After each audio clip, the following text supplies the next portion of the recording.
जी हाँ, इस साल तो निवेशकों की अच्छी कमाई हुई शेयर बाजार पे, लेकिन अब बाजार का भविष्य कैसा रहेगा, साथ साथ बाजार की मौजूदा उठापतक कब तक जारी रहेगी, ये चंद ऐसे सवाल हैं जिनके जवाब आप जानना चाहते हैं। और साथ साथ हम आपको इन सवालों के जवाब देने के लिए इस शो में, इस खास शो में देश के सबसे प्रसिद्ध एस्ट्रोलॉजर बेजान दारूवाला की बेबाक राय बताएंगे। जी हाँ, बेजान दारूवाला साहब हमारे साथ जुड़े हैं और उनसे हम बात करेंगे और तमाम मुद्दे जिन पे आप उनकी राय लेना चाहते हैं उस पर हम बात करेंगे। वो अपनी बेबाक राय रखेंगे और सितारे क्या रहते हैं, बाजार की क्या चाल रह सकती है, इस पर बात करेंगे। दारूवाला सर, बहुत शुक्रिया अपना समय जी बिजनेस को देने के लिए। सबसे पहले तो धनतेरस की आपको हार्दिक शुभकामनाएं, बहुत बहुत शुक्रिया जी बिजनेस को ज्वाइन करने के लिए। लेकिन सर, सबसे बड़ा सवाल तो यही है, जो शेयर मार्केट में निवेशक है वो जानना चाहते हैं कि अब शेयर मार्केट 2073 संवत में कैसा प्रदर्शन करेगा। क्या लगता है बाजार में तेजी देखने को मिलेगी क्या? शेयर बाजार में दो हिस्सा है। पहला हिस्सा आप आराम से सुन लो, ये अक्टूबर का 30 से या दिवाली से जनवरी 21 तक वो ठीक ठीक रहेगा और फरवरी से बढ़िया रहेगा। फिर से कहता हूँ बहुत आराम से कि 8 से जनवरी 21 तक करीब करीब वोलेटाइल रहेगा, जैसा अंग्रेजी में कहता है, मगर फिर बढ़िया है।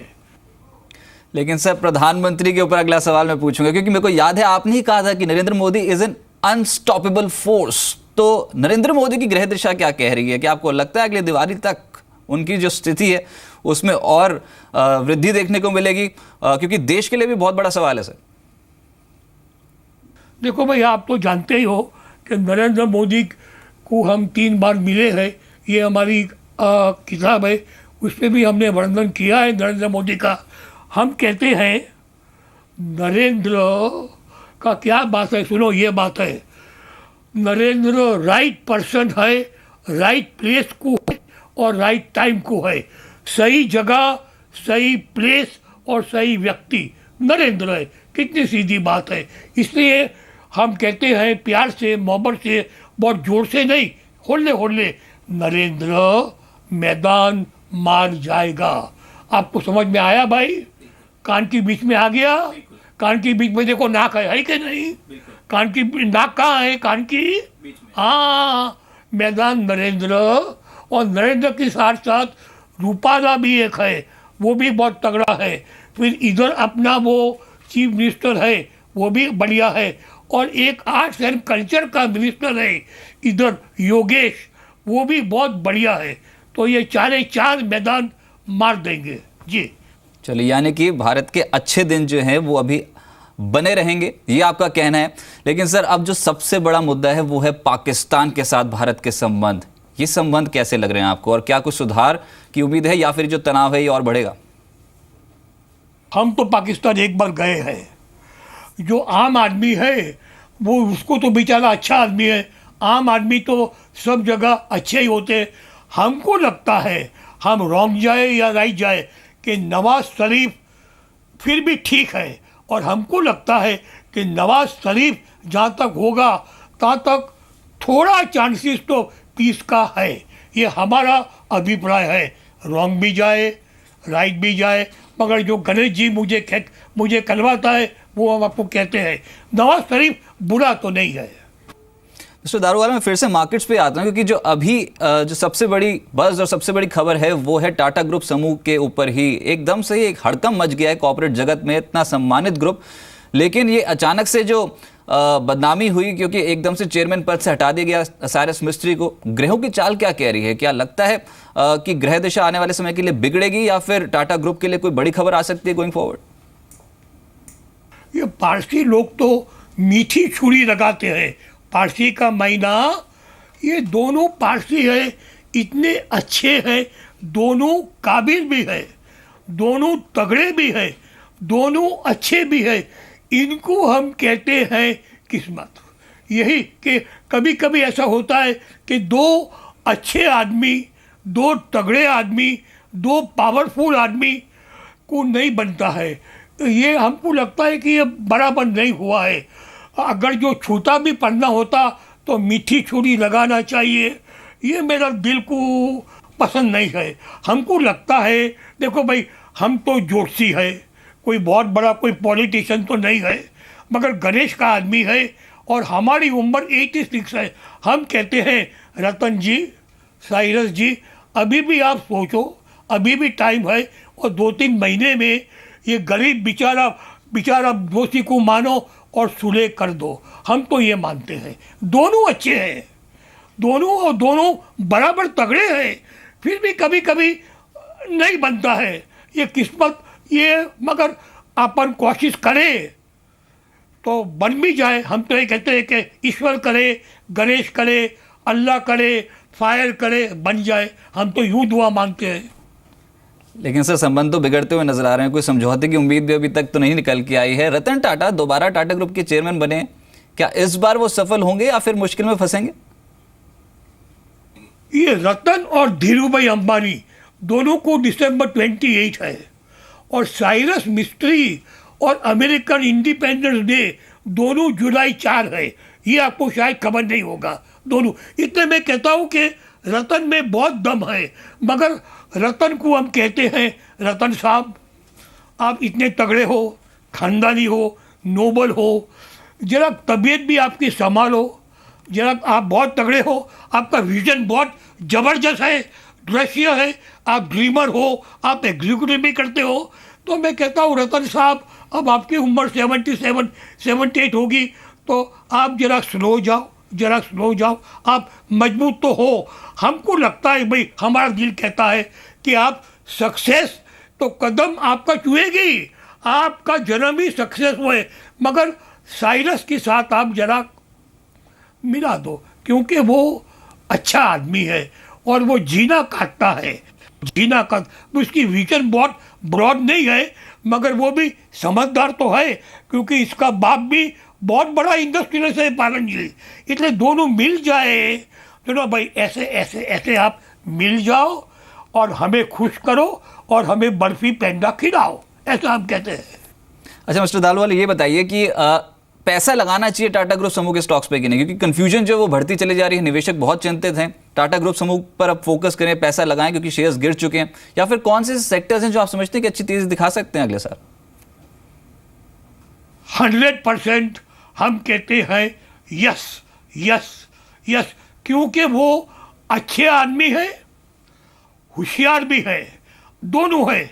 They are good people and also they are clever people, दोनों।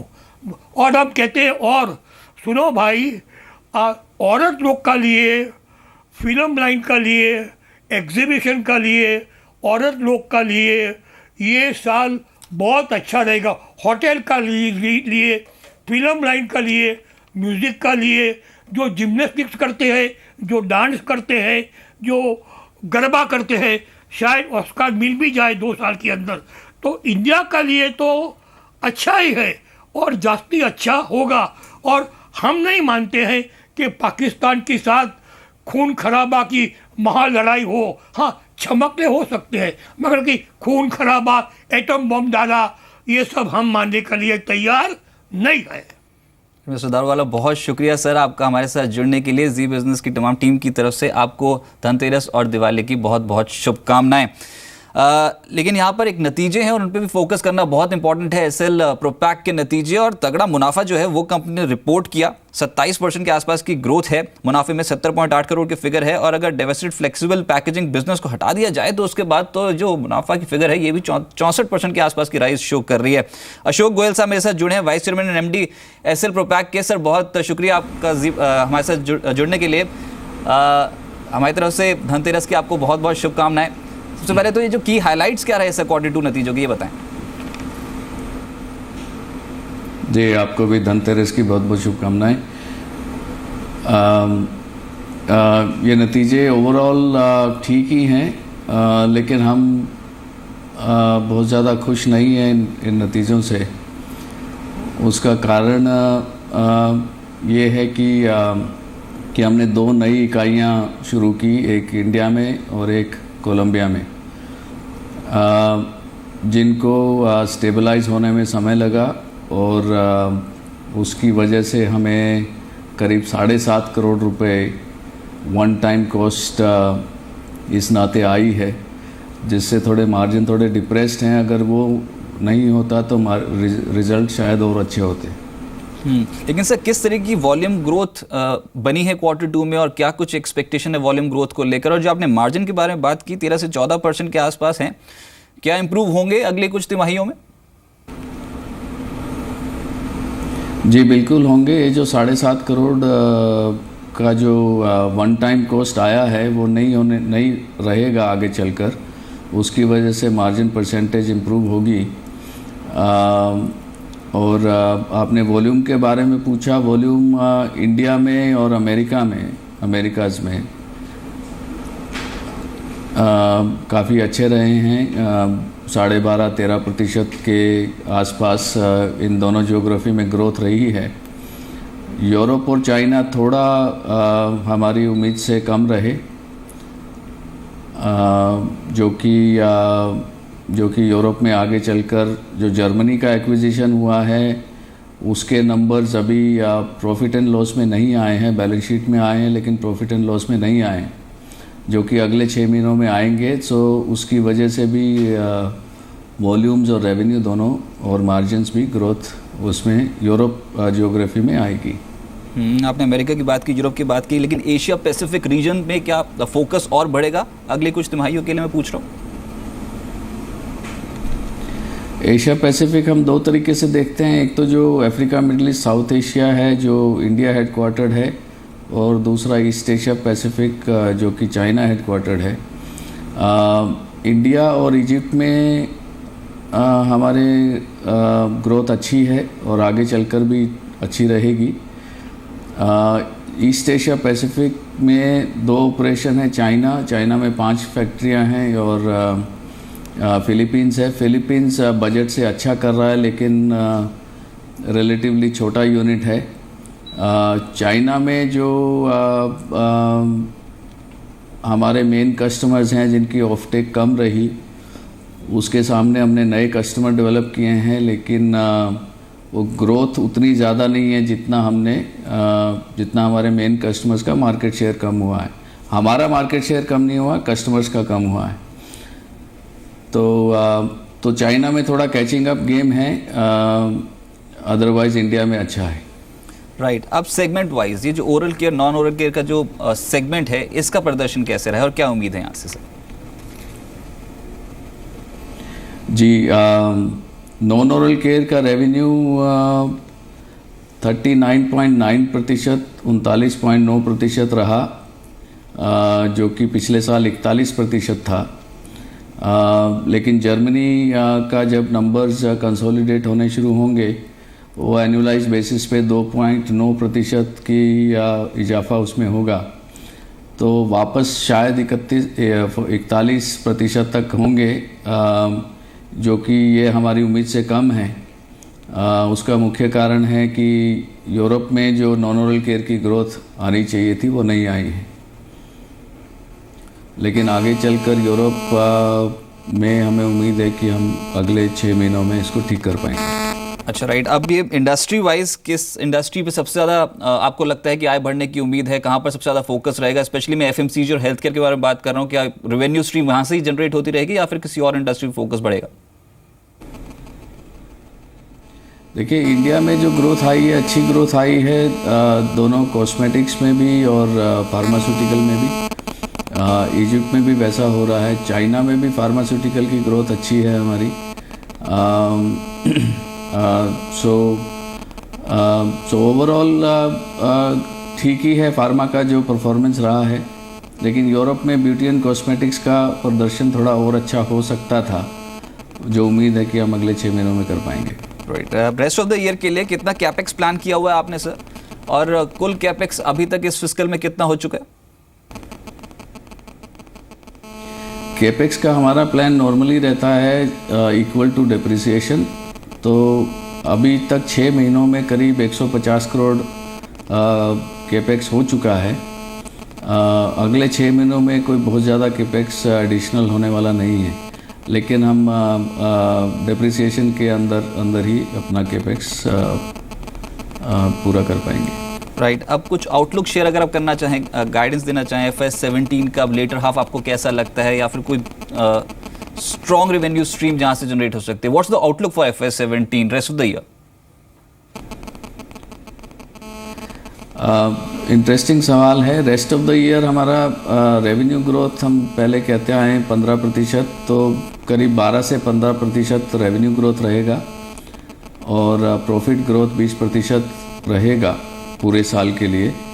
लेकिन जो दो हमने नई इनोवेशन जो हमारी आई हैं, जिसको हमने एक को मिस्टिक नाम दिया है, जो कि पेटेंट अप्लाइड ट्यूब है, जो हेयर कलर एग्रेसिव प्रोडक्ट होने के नाते उसको केटर कर पाएगी। तो उसका अभी तक जो इंटरेस्ट हमें कस्टमर्स की तरफ से काफ़ी एक्साइटिंग लगा है। तो अगले फाइनेंशियल ईयर में this will act as a good growth pipeline. और दूसरा ग्रीन मेपल लीफ हमारा इनोवेशन है, पेटेंटेड है वो भी, जो कि 100% रिसाइक्लेबल है। उसमें भी कस्टमर्स का अच्छा इंटरेस्ट है, जिसकी वजह से हम अगले फाइनेंशियल ईयर में अच्छी ग्रोथ पाएंगे। राइट, गोयल साहब आखिरी सवाल होगा आपसे। अभी हमारे पास खबर ये है, और ये एक्सक्लूसिव खबर अजीब बिजनेस की, कि 4 स्लैब्स हो सकते हैं जीएसटी में जो अप्रूव होंगे, लेकिन अभी तक का जो भी घटनाक्रम है जीएसटी को लेकर और सरकार की अप्रोच है, इससे क्या आप सेटिस्फाइड हैं और क्या आप समझते हैं कि आइडियल जीएसटी रेट होना चाहिए?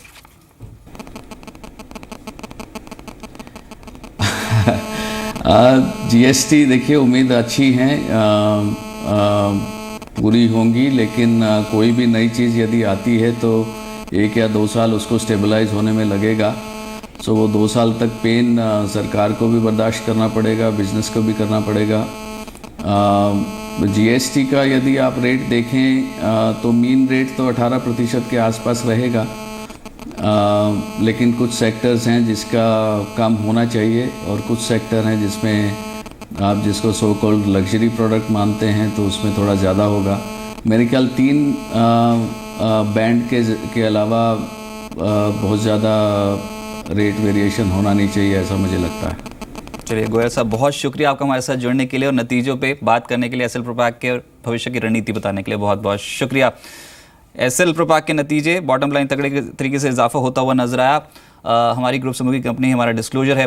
लेकिन ओवरऑल मार्केट्स पे लौटते हैं, क्योंकि अब मार्केट्स पे निचले स्रों से खरीदारी बनती हुई नजर आई है। धनतेरस वाले दिन 86-45 के लेवल तक पहुंचता हुआ नजर आया है। निचले स्रों से खरीदारी है और 50 दिन की औसत एवरेज के करीब आते चले जा रहे हैं। 31 पॉइंट्स की तेजी, और जो स्टॉक आज तेज है निफ्टी पे, उस पर टेक महिंद्रा, ये स्टॉक 6% ऊपर हो गया नतीजों के बाद। दिन के उच्चतम स्तर पर ट्रेड कर रहा है। एक स्ट्रॉन्ग पुल बैक निचले स्रों से बनता हुआ नजर आया और टाटा ग्रुप समूह के स्टॉक्स ने आज दौड़ लगा दी, जिसमें टाटा मोटर्स डीवीआर और टाटा मोटर्स निफ्टी के कंपोनेंट हैं, और दोनों में ही आज तेजी बनी है। 2.5% के आसपास की तेजी यहां पर देखने को मिल रही है।